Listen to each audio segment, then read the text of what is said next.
Hello, hi.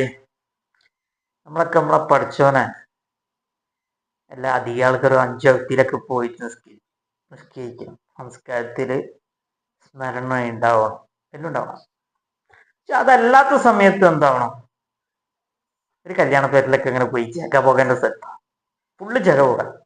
ആ ജഗ പോകേണ്ട സമയത്ത് നമ്മളെ ഹൃദയം മറ്റുള്ളവർ കാണൂലല്ലോ, നമ്മുടെ ബോഡിയെ കാണുള്ളൂ കേട്ടോ, അല്ലേ? ഹൃദയം മറിഞ്ഞതാണല്ലോ. ആ ഹൃദയത്തിൽ അവിടെ ഇരുന്നിട്ട് നിങ്ങൾ അള്ളാനൊന്ന് വിളിച്ചേക്ക്. ഫുള്ള് ജഗ പോകാം, പാട്ടും കൂടിയും ജഗ പോകാനുള്ളത്. എന്റെ പഠിച്ചവനെ, എന്റെ പുന്നാരല്ലാ, എന്റെ അള്ളാ. ഇങ്ങനെ പലത് ഇങ്ങനെ പറഞ്ഞു നോക്കി. അള്ളാഹ്ക്ക് എത്ര ഇഷ്ടം ഉണ്ടാവും അത്. ഭയങ്കര ഇഷ്ടമായിരിക്കും അള്ളാനെ നമ്മൾ പ്രണയിച്ചു കഴിഞ്ഞാൽ.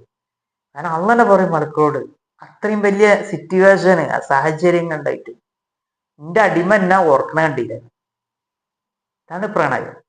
ഇങ്ങനെ ഉണ്ടാവണം പ്രണയം. ആ ഒരു സോങ് കേട്ടതിന്റെ പേരിലോ ഒരു സംഗീതം കേട്ടതിന്റെ പേരിൽ ഹൃദയം തൻ്റെ റബ്ബിൽ നിന്നും മാറരുത്.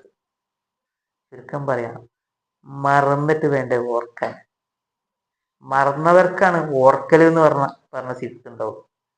മറന്നിട്ടില്ല, പിന്നെ അവിടെ ഓർക്കണ സിഫത്ത് വരേണ്ട ആവശ്യമില്ലല്ലോ. അപ്പൊ ഓർക്കുക, ചിന്തിക്കുക. Okay, by.